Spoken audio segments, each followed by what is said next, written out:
And now we take you to London, England, where acclaimed British intellectual Noreena Hertz is standing by for her live radio broadcast. MegaHertz, London Calling. Opinions and conversations from a British point of view about Europe, America, and everything British. This is not your father's BBC. No stiff upper lip, no keep calm and carry on, no tea and crumpets or tally-ho. It's opinions and fresh perspectives from politics to pop culture and everything in between. It's honest, fun, raw, and unfiltered. Live from London, this is MegaHertz London Calling with your host, Noreena Hertz. Good day, America. I'm Noreena Hertz, live from London, and this is MegaHertz, the show that crosses oceans, cities, and plains to bring you the best and brightest voices from Britain and Europe. This week, we're celebrating a transatlantic union, the marriage of a Pasadena gal to a London lad, a brown-haired beauty with a red head with brawn. I'm talking, of course, about two of the most famous people on the planet right now, former soldier Prince Harry Wales and former actress Meghan Markle. Why are we so fascinated by this couple? An estimated 2 billion people will tune in to watch the wedding on Saturday. Will there be those in the palace who simply won't want an American bride? And I know they both speak English, but she says tomato and he says tomato. What potential for miscommunication between this couple will there be? Helping me figure this all out and more, here in the studio live from London are my dream royal wedding team, royal biographer and MegaHertz repeater, Andrew Morton, the acclaimed author of Diana, Her True Story. Andrew's most recent book, Meghan, a Hollywood Princess, focuses on the bride-to-be. Welcome back, Andrew. Nice to see you. Historian Alison Weir, whose multi-million selling books on royals past include works on Henry VIII and his 6 wives, Elizabeth I and Mary, Queen of Scots. Her latest is the just-published Jane Seymour, The Haunted Queen. And linguistics professor Lynne Murphy, a Yank from New York State who's been living over here for nearly 20 years, a world expert on the differences between Brits and Americans. Lynne's book, The Prodigal Tongue, is just out. Welcome all. Hi there.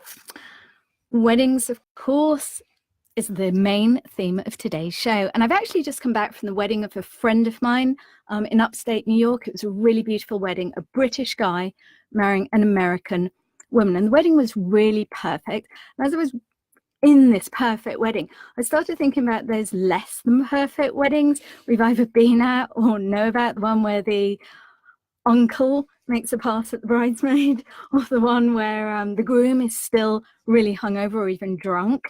What's the most embarrassing thing you've ever witnessed at a wedding? Call me toll-free on 877-974-7487, tweet me on SXM Insight, or share your thoughts on Facebook Live at facebook.com/Noreena Hertz. I will kick off with a really terrible story I heard about just the other day. A friend of mine went to a wedding in Florida, and she knew the bride and the bride's family very well. Apparently it was a beautiful wedding, very elegant. The bride was beautifully turned out. So she wasn't, she'd heard mixed things about the groom, heard he might be a bit of a jerk, but she hadn't realized what a jerk he was until after the ceremony. They're at the reception, they're at the cake cutting.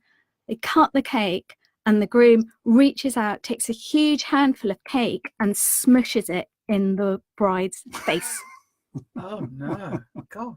Charming. And when I told my producer in New York, my Sirius XM producer in New York about this, he said it's actually a thing in America. What? For Lynne is nodding. No, I mean, I know lots of women who've got married and have made their partners promise before the reception that they would not do that because it became a thing for a while. For any reason? It's not coming over here, is it? I hope not. I think the reason was supposed fun, but Larissa from Facebook is saying, Larissa on Facebook is saying you'd have to seriously reconsider going home with someone who threw a pie on your face at your wedding, don't you think?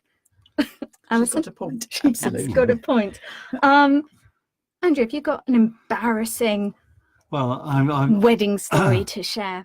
I think it's normally when drink has been taken that these things happen. And I just remember a friend of ours at my daughter's wedding, who's an opera singer, starting to sing in the bathroom, and then that was interrupted by having to sing to the great God above, because she was collapsed totally, totally drunk. No. Oh my gosh. But anyway, Lynne? I think the only story I can think of is kind of embarrassing for us, because someone at our table at a wedding was a bit drunker than is wise, and he hadn't noticed that he'd put his napkin into the centerpiece with the candles. And so this fire was starting, and my husband, quickly overreacted, threw it to the ground, stomped on it. And it was only some months later that we heard about the bill that the bride and groom had to pay for the damage to the carpet. Oh, no. Oh my God. We did have to fuss. Oh, my gosh. Oh, my gosh. We have got Roger from US Virgin Islands on Facebook. I got caught having a quickie with the mother of the bride. What? By the bride while her father was entertaining at the reception. I honestly didn't know who she was. I was a +1 for the event. The bride freaked out. I was lucky to escape. You can't beat that. No, that is a Hollywood script. It is, absolutely. Oh my gosh. And Alison? Yes, Got it was one. at the wedding of my mother and stepfather, and we held it in our living room because he wasn't very well. And the priest came in, and it was all set up as a little altar, and the family were all around, and he handed round the communion cup. And he's Roman Catholic. We're not all Roman Catholic. My mother had converted, and he handed this round to my daughter, who was then about 20, and she took the cup and said, "Cheers." And I thought I'd failed as a mother at that point. Oh my gosh. And Morris from Maryland has an insight into where this cake smushing began. He says it used to be that baked goods were broken over the bride's head. Customarily, the groom would gnaw off a bite of barley bread, and then the remainder of the loaf was held above the bride's head and broken, showering her with crumbs. And guests would then scramble on the floor to pick up the crumbs, and apparently that would signify good luck. I've never heard of that. So is that the equivalent of confetti or something? The origins of confetti? I don't know. Possibly. I mean, it just, I mean, to me, that poor bride who apparently then was really upset and kind of rushed away distraught and had to be comforted. I mean, to me, that is actually horrific. Yeah. Yeah. Speechless. Speechless. Makes us absolutely speechless. Well, enough of mere mortals on their wedding day. It's time to focus on the reason we're joined here today, which is, of course, upcoming royal nuptials. And Alison, I want to come to you first. Mm-hmm. Alison Weir is Britain's top-selling female historian. She has written an impressive 26 books, fiction and non-fiction, on the British royal family from Tudor times onwards, and has sold around 2 million copies in the United States alone.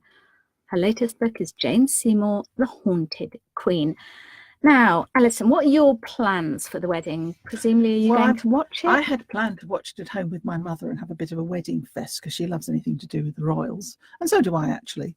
But I run high-end historical tours, and this 10-night tour was booked and sold out last year before the wedding was announced, and it's right slap bang in the middle. So we have 38 American guests, and we will be hiring a room at the Ligon Arms Hotel at Broadway in Worcestershire with a 55-inch television, a celebration buffet with bubbles, and we'll be celebrating it in style. And the 7 guests who don't want to do it are going out in the Cotswolds with one of our unlucky historians, or perhaps he thinks he's quite lucky.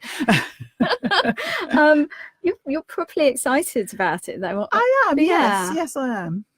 How excited are you about the wedding? Call me toll-free on 877-974-7487. Tweet me on SXM Insight, or share your thoughts on Facebook Live at facebook.com/Noreena Hertz.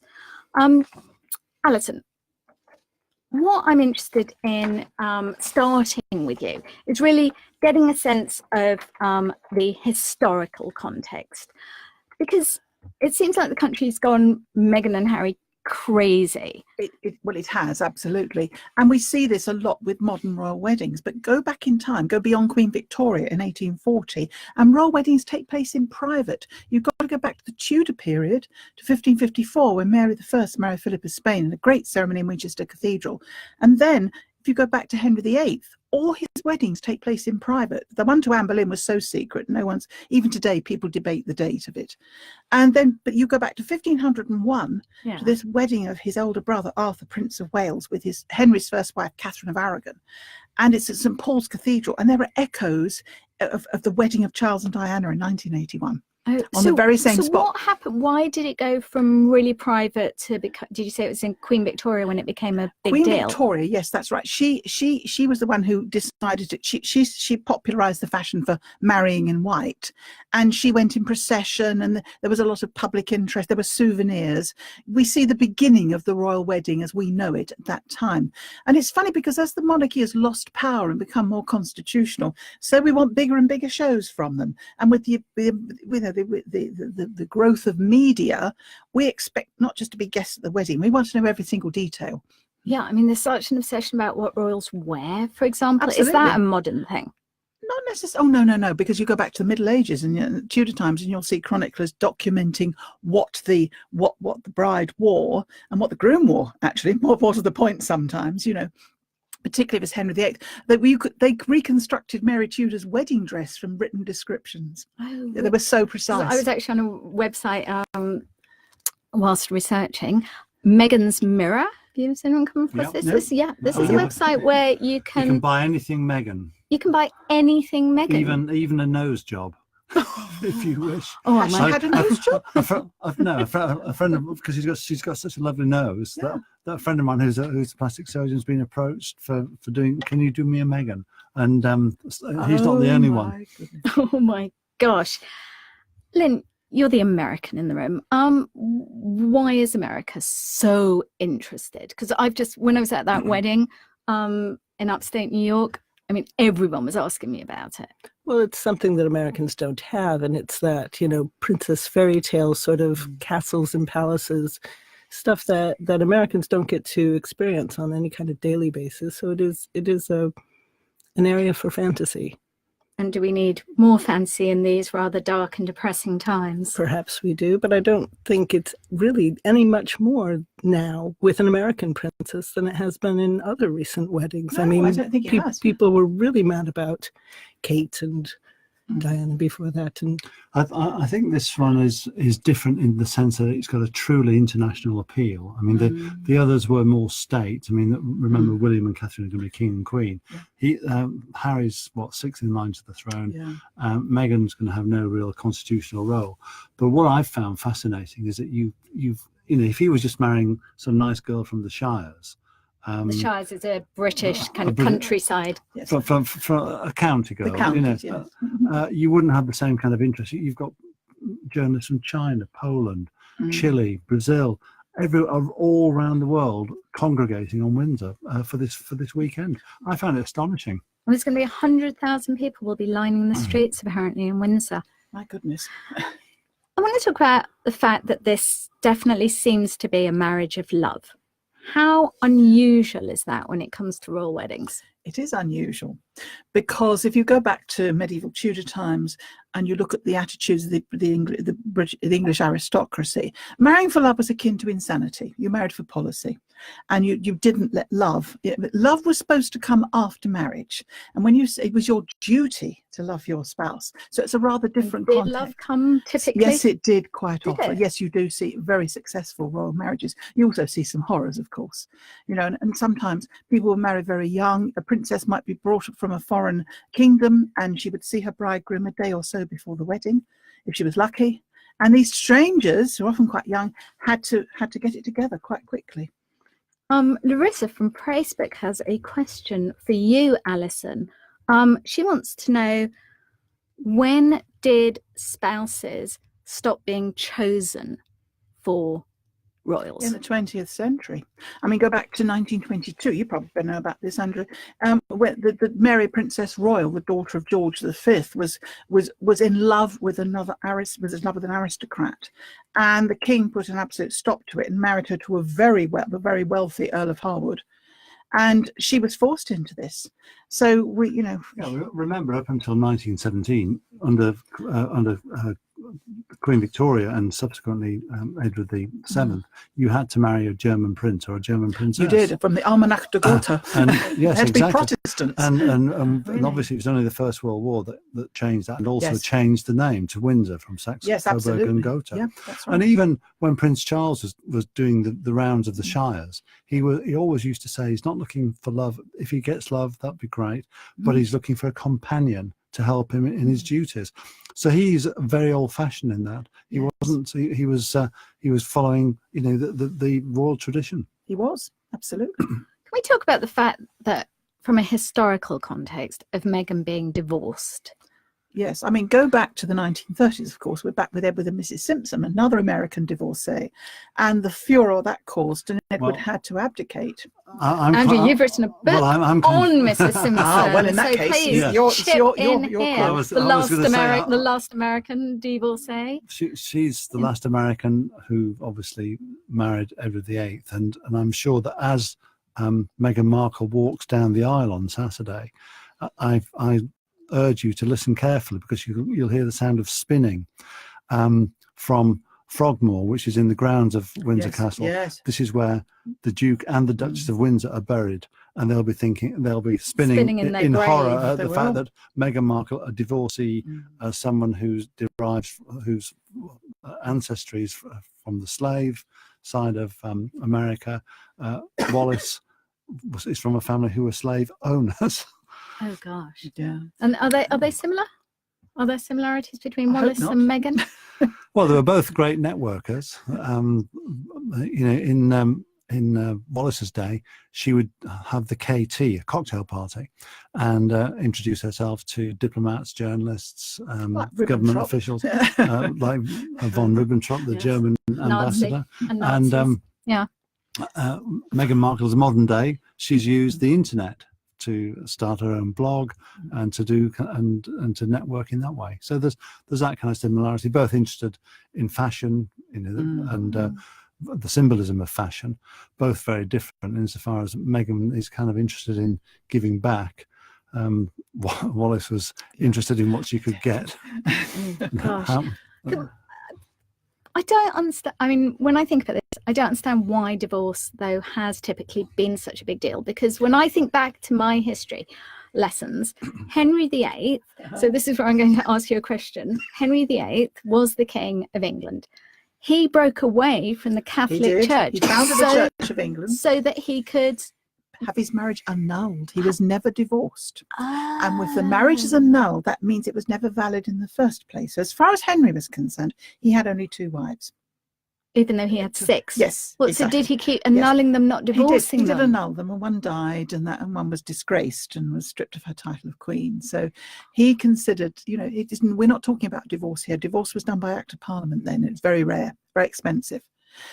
So the king becomes head of the church, or the queen, as whoever's reigning, and the church does not recognize divorce as we know it, like a marriage being dissolved because of irreconcilable differences or whatever. You can only have a marriage annulled if there are grounds for doing so, like the too close a relationship or non-consummation, that sort of thing. I see. Okay, so there was still a big stigma, but now. Yeah. But I guess Charles is with a divorcee. But go back to the 1950s, and you're talking about Princess Margaret and Group Captain Peter Townsend.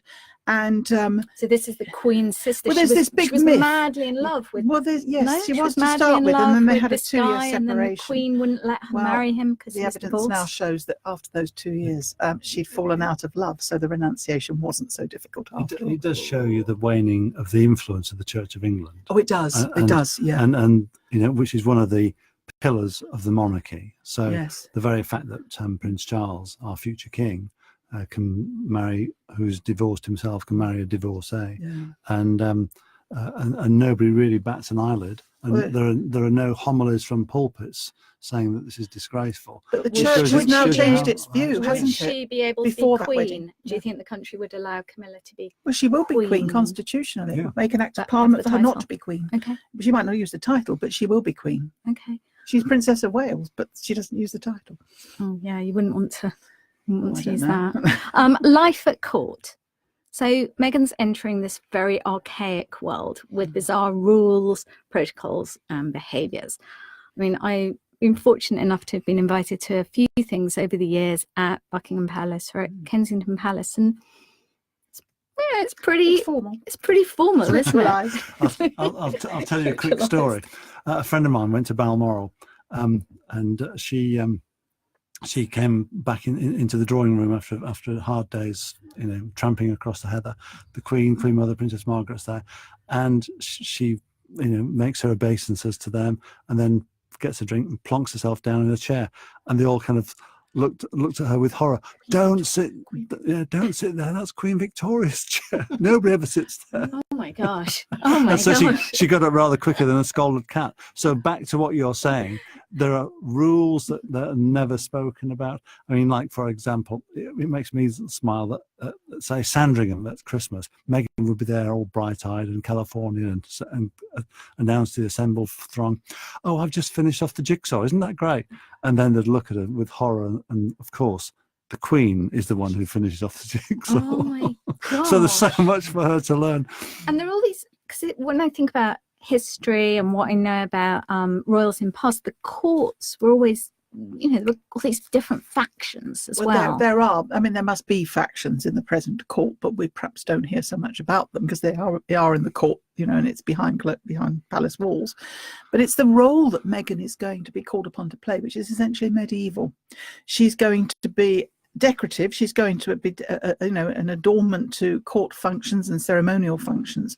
She has a dynastic role, which is not so much pressure on her to provide heirs to the throne, and she has a charitable role, and we're going back to medieval times. So she's opted for a very archaic existence for a woman, and she won't have a voice unless it's to speak out for charitable causes. I definitely want to come back to that for sure, but I want to ask you this. What lessons can Meghan learn from history? Are there lessons to help her navigate this strange new world she's entering? Well, I think she has to learn discretion. I mean, perhaps not repeat what Diana did on Panorama. This was when Diana... Yes, she was, spilling the beans, and it's cringe-making to watch it now. But let's hope that she does learn the discretion that's needed of her, and she understands what is expected of her entering the royal family. She's doing this of her own volition. She's not being compelled like brides in arranged marriages. So that's empowering for her. But having made that choice, she's really got to go with it. Yeah, and being part of the team. Yeah, she has. And actually subverting her own wishes to those of the monarchy. Absolutely right. So that whenever she thinks of what should I do, it's like the test will be, what would the Queen do in this situation? Yeah. So that's how she must live her life from now on. And isn't that what you're recommending? Doesn't that run contrary to everything Harry likes about her? What worries me, yeah. It's hilarious, really. It's the Markle paradox that we're talking about Meghan Markle today, not because of her achievements as as an actress or as a humanitarian or as a blogger or whatever. It's because she happens to be marrying a man who we're talking about because of his birth. So, Yes. who's medieval? I mean, Yeah. the 21st century or the 15th century. The difference is that in the medieval period, a sovereign had far more power. We now live in a world where the monarchy is all about charitable works. You might call it a kind of a crown republic more than a monarchy. We're thinking of Meghan as medieval, and Harry is here kind of warrior prince. I mean, in a way, he is, yes. I mean, we could throw back to Henry V at Agincourt, and he's doing a lot of daring do on the battlefields, and he's already had a distinguished career in that respect. He's very hands-on. I think he and William are great ambassadors for Britain, but they have to keep within this straight and narrow constraint, and that's so. And I think that it is a medieval role, but they have made it a modern one, and a lot of younger people can identify with them. I think they've done it very successfully. Yeah, I think as far as modernising the royal Yes. family and Meghan's appearance, I mean, Meghan is this breath of fresh air. Is she? Oh, I mean, it's such a cliche. So there's a new arrival in the royal family. They're a breath of fresh Yeah, air. every time. You know, They're radiant. I yes. mean, are you accusing me of being cliche? yeah, I am. Yes, I mean, you are. Catherine is a Okay, breath of thanks, fresh air. Andrew. Fergie was a breath Yeah. of Oh, fresh gosh. air. No, You know, but Meghan is. no. She Okay. brings two things to the party. One, she's Yes. biracial or multiracial, so she symbolises something different for the public. And secondly, she brings an international dimension She does. to the monarchy. But you know, she's not going to change the monarchy. She's not going to start, you know, 1,000-year-old institution start. And also when you look at her history, it's not like she's some Emily Pankhurst or something. You know, she's not some radical. She's worked for with the United Nations, who you could hardly call that a radical organisation, and she's worked for World Vision of Canada, which is a Christian faith-based charity. Again, not a radical movement. So she's a team player and someone who, you know, has kept her nose clean. I think they have to tread this fine tightrope between being very popular, being the young and accessible couple, which they have on walkabouts. I've noticed they're very casual in their dress. Yeah. And How do you being feel about that? royal. I would have liked to see, well, I have mixed views on that because Meghan had the most glorious dress for engagement photos, but the cost was astronomical. And I think there's something to be learned there. That's where Kate Middleton does very well, because she wears designer clothes, but she also wears high street. And I think she does it better. But we'll see. It's early days for Okay, Meghan. it sounds like you're at the moment still Team Kate rather than Team Meghan. Oh yes, Yeah. Alison is nodding. And actually, No, don't get me wrong, but I think that, you know, it's like Walter Bagehot said in the 19th century, don't let daylight in on magic when you come to the monarchy. Don't get too near the people, because you cease being royal. I mean, you mentioned the Markle Mirror, this website that sells Meghan Markle stuff.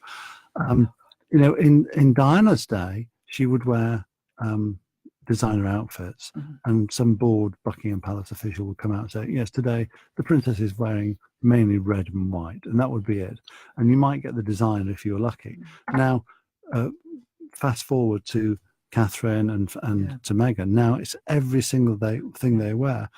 They're now basically walking billboards for various fashion houses and so on. And there's nothing they can do about it, because everything's deconstructed and being sold in real time. In real time. Yeah. So that's no bad thing, because if the designers they're wearing, the clothes they're wearing are British, it's promoting British fashion. So how do you think she will end up choosing a British designer for her dress? I hope so.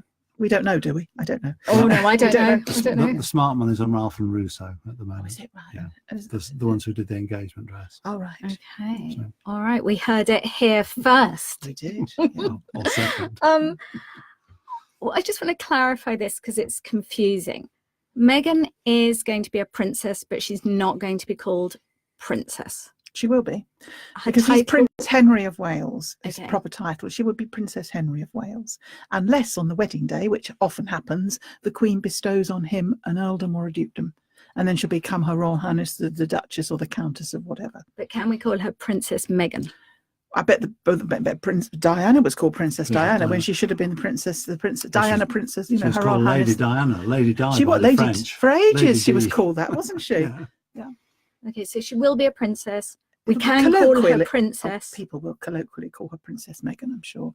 But you, Alison, What? will you call her Princess Meghan? Well, I think I'd rather like Princess Henry. Princess I'm Henry. old-fashioned. Okay. Thank you, Alison, so much. Alison's latest book, Jane Seymour, The Haunted Queen, is out now. It's a great read. I really recommend it. Thank you.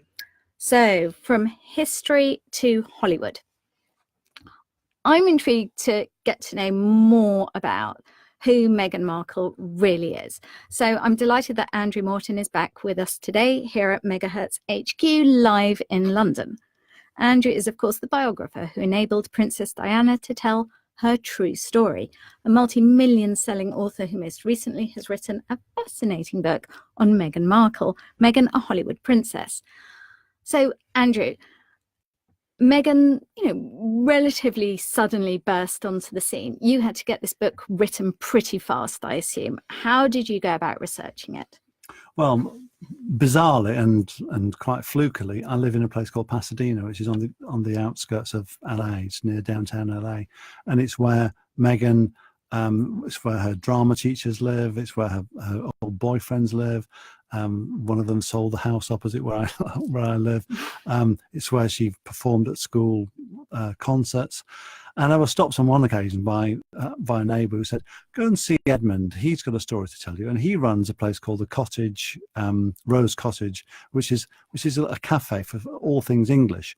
And he had taught Meghan how to drink tea with the little finger crooked before her meeting with the Queen. So it was all low hanging fruit. And I could never have done this book if I'd lived in London. So it was just hilarious. Can I ask about this tea drinking practice? So it's like an English tea shop, is it? It's an English tea shop. They do English tea, and all the ladies get dressed up and put hats on, and it's got cutouts of William and Catherine. And you've been there, Alison? I've been to Pasadena, but I have been to tea shops in America with all the ladies with the hats. And, yes. and they do a roaring trade, and they do sticky toffee pudding from Ambleside, which is a place in the Lake District, and it's and it's very Anglophile.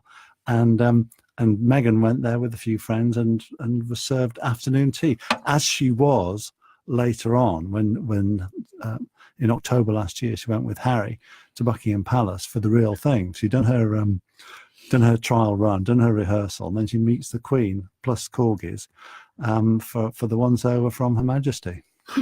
Do you think because she's an actress, she can pick this stuff up faster? Well, she's smart as well. She's a fast study. I mean, she did a double degree in theatre studies and international relations. She even did a semester on engineering. So she's got quite the mind. And somebody was talking the other day about how she's now using the word Commonwealth a lot now, because Prince Harry, as we probably know, has been made the youth ambassador to the Commonwealth of all the countries associated with Britain around the world. And so she can pick up a brief pretty quick. And we've talked a bit about her humanitarian activities, her charity work. You're saying she's not an all-out activist, but as a child, and I got this from your book, yeah. She was pretty activist. Oh, she's certainly an activist. I'm not denying that. What I'm saying is that she, don't run away with the idea that she's some kind of radical. That that she's a member of the Socialist Workers' Party, and she's going the equivalent of, I guess, the Communist Party in the United States. Take on the whole institution. The point is about her is that she's actually worked out what her life. And she's not come unformed into the royal family to be smoothed over and moulded by various courtiers. She has an attitude. She knows, what her values are. And the point I'm making in the book is that she knew the difference between right and wrong at a pretty early age, and really she had a real moral compass. And was it the Rodney King beatings there was the in Rodney Los King Angeles beatings, that really there was the Gulf shaped War, her, and the Gulf War. And also. But the Rodney King beatings had an impact because they saw people being arrested from their school windows. The houses were burning, ashes were coming down. They thought it was snowing. So yes, of course, it had an impact. But the interesting thing about her is that away from all the cameras and the publicity, she stood up against bullies at school. She, when some of the girls said, "Let's come and join the white girls only club," and of course she's biracial, she just thought it was, she just gave them a what we call a fleeing area. And I think that's what really impressed me about her, is that she's quite a serious person underneath all this, and you can see that I think in the wedding day. You have the Archbishop of Canterbury. You've got a bishop from Chicago flying over. It's quite a profound Protestant service. So, and I think that reflects part of her faith. Is faith important to her? I think it is. Yeah. I mean, she was going to Sunday school and church till certainly into her teenage years. Okay, that's something which is really interesting, and like to have a real sense of faith in going into this family. One of the things you've said is that she's a strong person who speaks her own mind. How is she going to be able to deal with that, with the inability in this new role to speak out?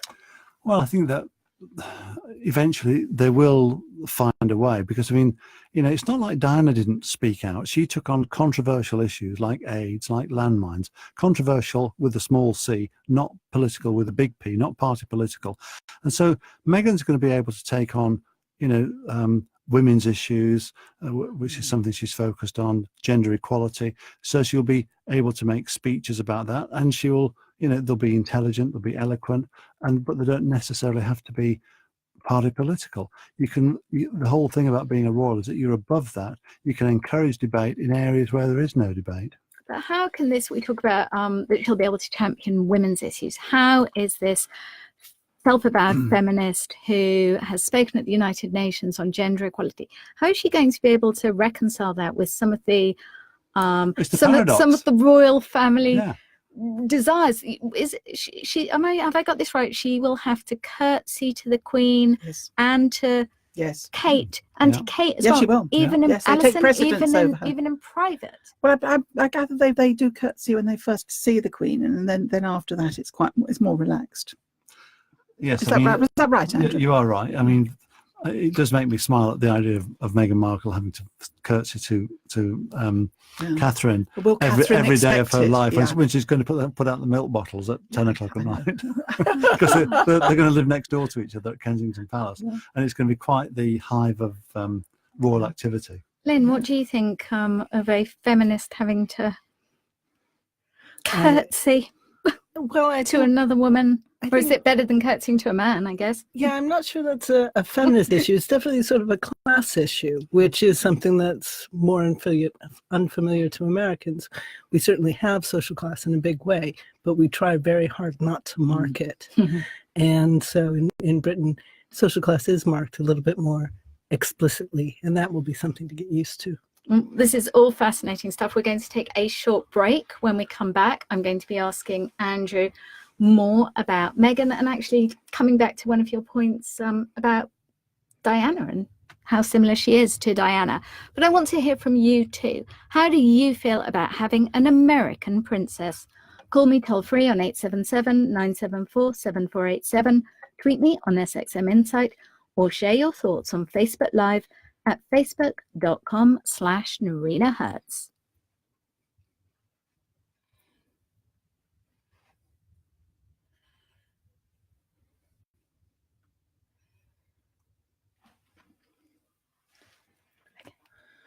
Very good. Okay, we can move. We have 3 minutes now. Facebook is live, just so you know. Thank you for not moving till I told you we were good. I know some hosts they'll start talking right away. Thank you. Were we good at staying still? Is that what you're feeding back? My arm kept banging this. Oh, I know. Can't Do you help know it. what?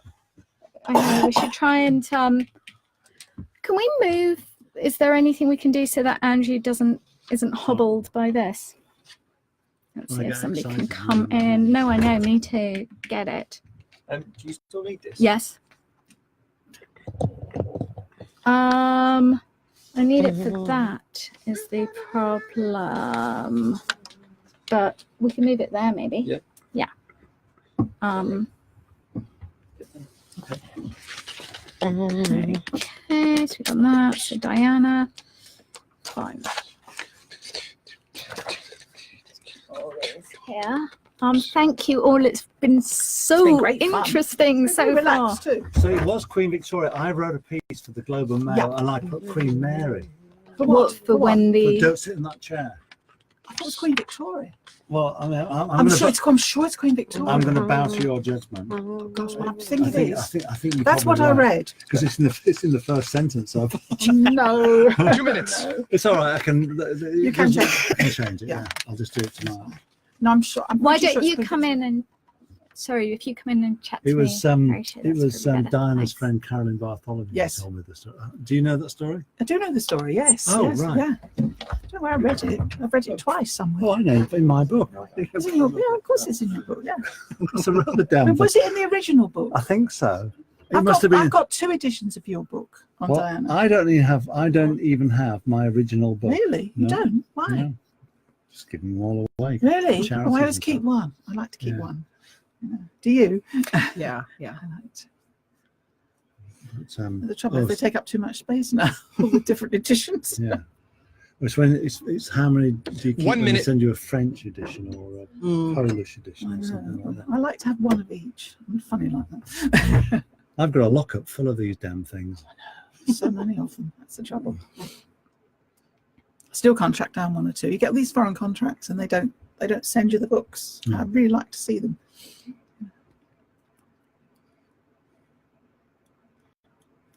I mean, my question to you is, do you find that you find more of a truth 30 in seconds. fiction than non-fiction at times? Do you know, it's a good question because you can try and get inside your subject's head for fiction and it can give you insight. It would be legitimate to a historian, but might give you some, how did this person get from A to B? I think we're about how many seconds more, gang? 10. 10 talking about seconds. Oh. Truth in fiction and non-fiction. Ooh. Okay. Sounds good. Controversial.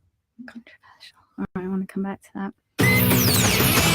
Live from London, you're listening to MegaHertz London Calling with your host, Noreena Hertz, on Sirius XM Inside 121. Welcome back to MegaHertz with me, Noreena Hertz. I'm talking live from London with Andrew Morton, royal biographer, about the princess-to-be Meghan Markle.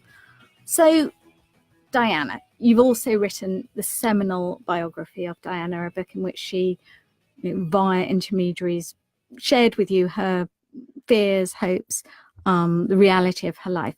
So what are this? I mean, it's an obvious question. What are there similarities between Meghan and Diana? Yeah, there are certain similarities. Obviously, kind of the glamour of being an independent international humanitarian. But when you go back to their early childhood, both linked by the fact that their parents' marriages broke up, both felt quite isolated at school. Diana felt different because her parents were divorced, and that was very unusual in those days. Meghan, because she was biracial or multiracial. And but there the similarities kind of blend away. Meghan was very outspoken. She loved performing. She loved being in school plays. She loved being the centre of attention, smart in class, always put her hands up. Diana, she would never take part in school plays, stood at the back. She said, I was one of the twits who stood at the back of the play. Wasn't particularly academic, was more sporty than Meghan. And this is a point I'll quickly make. Because we see Meghan going to the gym a lot and with her yoga Meghan's gear. Meghan's great on yoga, but she doesn't do things like, hockey or swimming, or not that I've seen any pictures of, or any of her school friends have ever remembered that. And I wonder how she'll get on with the Windsor country pursuits of hunting, shooting, and fishing. And I'm reminded there's a wonderful picture of the Duchess of Windsor in a white fur coat and a shooting stick, looking bored to death as Edward VIII is blasting away. But anyway, I digress. Back to their contrast. I mean, that Meghan was, loved to make speeches, very eloquent, very articulate. Diana, quite hesitant, but she was really determined to make those speeches. And both of them have said in different words, I want to be a workhorse, not a clothes horse. I want to be a lady who works, not a lady who lunches. So they genuinely want to make a difference. And I think that's the linking chord. And I do find, I'm sorry. Kind of a big difference, obviously, is that Diana came to the marriage as a young girl, as this blushing bride, as this shy. Yes, 20. She was 20. Just 20, wasn't she? Yeah. In medieval terms, quite old. Yeah, but actually, if you look at the statistics, the age for marriage in the 16th century for women was about average of 27. Girls could marry and people married in childhood. Girls could cohabit with their husbands at 12, boys with their wives at 14. Wow. But you only got married at 27 on average. No, that's the average age for marriage. You could get married in the cradle. So you could get married, but people got married late. Interesting. They did. Yeah. Yes, It's a bit of a myth. They married young. Oh, right. Okay. But as you were saying, I mean, But a lot did. Diana was 20. She was naive, very vulnerable, and I think part of the interest in her is that people watched her journey through an unhappy marriage and to finding some kind of fulfillment later on.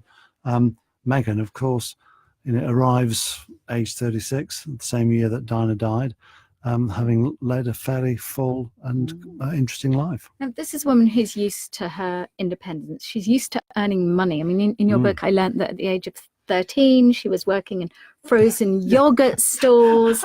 Then in her teens, she was an actress. In her 20s. So how is losing financial independence? Because, let me understand. Is she allowed to go and work for money? Technically, she can do what she wants, but of course she can't do what she wants. I mean, just think of Grace Kelly. Yeah. She was an Oscar-winning actress. She marries Prince Rainier and joins the Monegasque royal family, and she's convinced by Hitchcock to perform in another film. She's desperate to do it, and the Monegasque people said, no, we don't want our princess appearing in that kind of film. Well, Harry showed an abbreviated, shall we say, version of Meghan's performances on Suits, the legal drama she performed in, and various others. And abbreviated to the Queen. Abbreviated in the sense that he left out all the raunchy stuff. So you can't have, I don't think, a princess or a duchess in the kind of performances that Meghan's been putting on. So it's all right for William to fly helicopters because that's, you're not going to have any problems with that. But if Meghan was only playing buttoned-up roles, then she might be able to get away with acting. No, I think that she's actually had to, as they say at Kensington Palace, make a clean slate. She's had to give up all her humanitarian work, her blogs, her Instagram. Think of it, she brought this dowry of 1.9 million followers, and they've said, not so much. And it's interesting that there's been more than 1 million extra hits on the Kensington Palace website since Meghan joined the royal family. Do you think there's a chance that she's going to get bored of this life? Well, a lot of princes say he's not just, the Duke of Windsor, who've said that over a stretch it's a very boring job. There's elements which are boring and very mundane, and I'm quite sure that when she did that first walkabout in Nottingham, she was told, Meghan, it's just like the red carpet, but there's no red carpet. It's raining, it's wet, and people will talk to you about the weather. So there's going to be a lot of that, and that's part of the royal world. But having said that, you do get to meet fascinating people. You always get to turn left at the door of the plane, and you live a pretty interesting lifestyle. A life of privilege and luxury. And don't think as well that it's a life in a goldfish bowl, because I ask you, and I ask your listeners, how many paparazzi pictures have you seen of Harry and Meghan since the engagement? I can't think of any. In fact, a friend of mine was sat next to her at a restaurant in Notting Hill just the other day, and he was more interested in the bodyguards because he stood out like a sore thumb. But she was just merrily having dinner with some friends. Nobody took a blind bit of notice. Andrew, thank you so much for coming back on. Andrew's fascinating read, Meghan, a Hollywood Princess, is out now. Now, when I was thinking about who my perfect third guest would be for this special royal wedding show, I came across the work of Lynne Murphy. Lynne is an American in England, Professor of Linguistics at the University of Sussex, where Andrew actually studied too. Her latest book, The Prodigal Tongue, explores all that can go wrong when Brits and Yanks communicate. And given that Harry is British and Meghan American, I wanted us here at MegaHertz to have the skinny first on the potential for transatlantic miscommunication. Harry and Meghan, you have been warned. Now, Lynne, as well as being one of the world's leading specialists in this area, you're also part of a transatlantic couple yourself. You're married to a Brit. I am. Do you have miscommunications with your husband? Of course. And of course, the problem is when you're in a relationship, you don't know how much of what you're miscommunicating is because you're from different countries, because you're from different families, because you're from different social classes, because you're different genders. So what I like to do is sort of look at the research and say, what is it that we know about how Brits and Americans communicate that can help us understand what's going on in my relationship? It's a completely self-indulgent form of research. but I look at things. Yeah, what would be an example? Well, everybody knows the really obvious things, like we have different words for things. So, you don't want to talk about your suspenders if you're a gentleman, because that means the things that hold up your stockings, not the things that hold up your trousers. You don't want to do as my mother once did on a British train, yell, "I've got something on my pants," because that means underwear in British English. So you've got all those kinds of things. But what I'm especially interested in are the sort of interactional things that make us feel like something's not quite right when we interact. And so, we've got things like the British say please twice as much as Americans do. Americans thank twice as much as Brits do.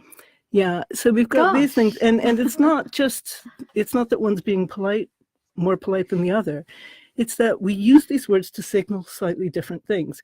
The Brits, of course, say sorry 4 times as much as Americans do, because a lot of the things that Americans say thank you for are things that Brits would say sorry for.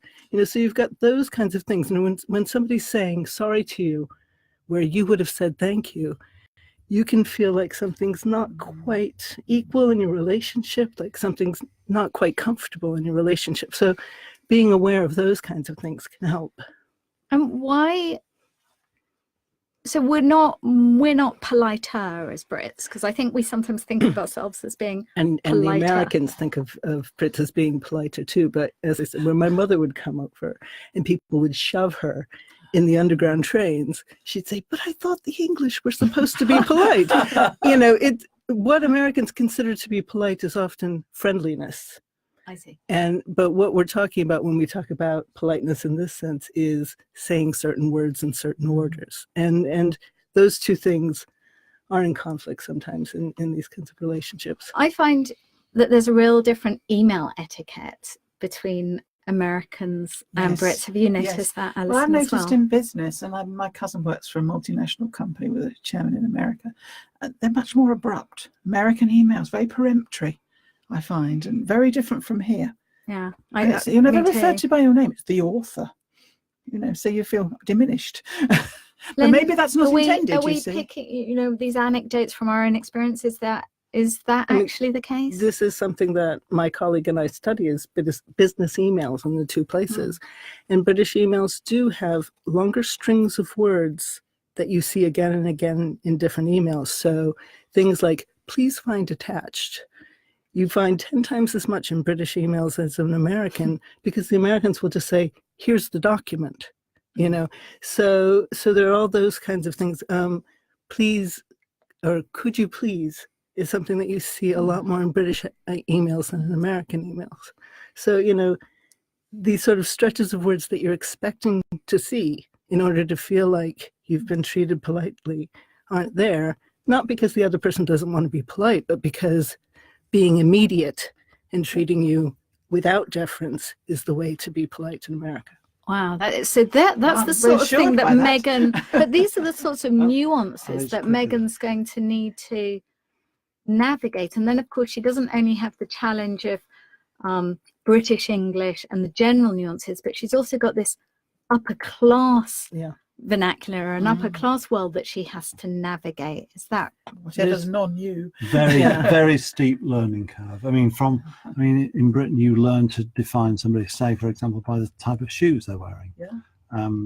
If they're wearing lace-up brogues of a certain kind, and you can pretty well say, well, they went to so-and-so's public school, or we say in America, private school. Lynne, do you think this is going to be a big challenge for her? Well, I think she's going to be in a very different milieu than I am in Britain. So, some of the things that I can think of that I have to worry about, I'm not sure she'll have to deal with. So, for example, Americans feel very uncomfortable when they don't know the name of the person that they're talking to.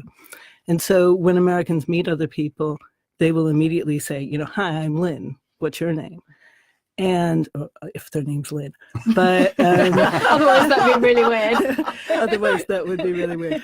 But Brits don't do that, and it's considered very forward in America. Well, not as much. Not as, to a literary party. Go to a literary party. It might be a bit different, but I had to learn on the playground with my child that you don't introduce yourself to the other parents. You just wait around for their names to somehow come up in conversation. It's so true. You can be speaking to someone for hours, and at the end you might say, "Oh, by the way, I'm Noreena," you know, or something like that. But you wouldn't do this sort of "Who are you?" thing, which is very forward.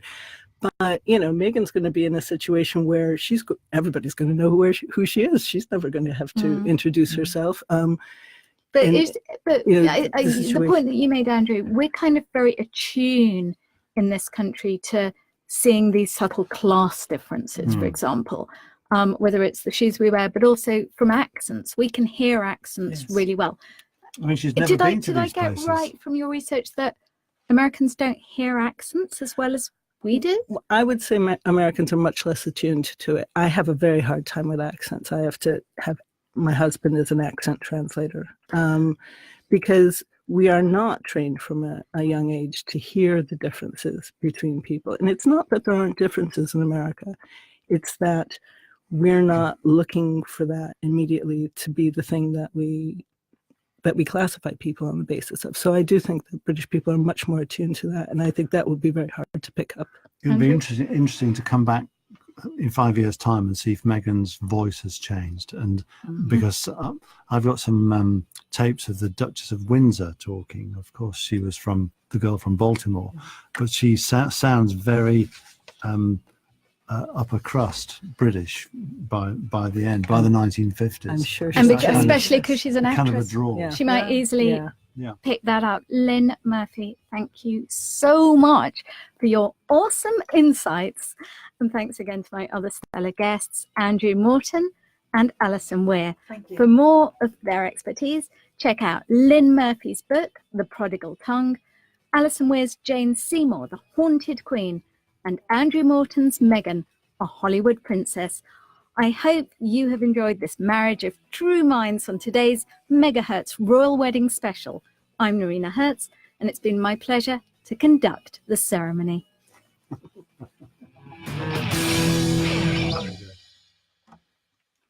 Right.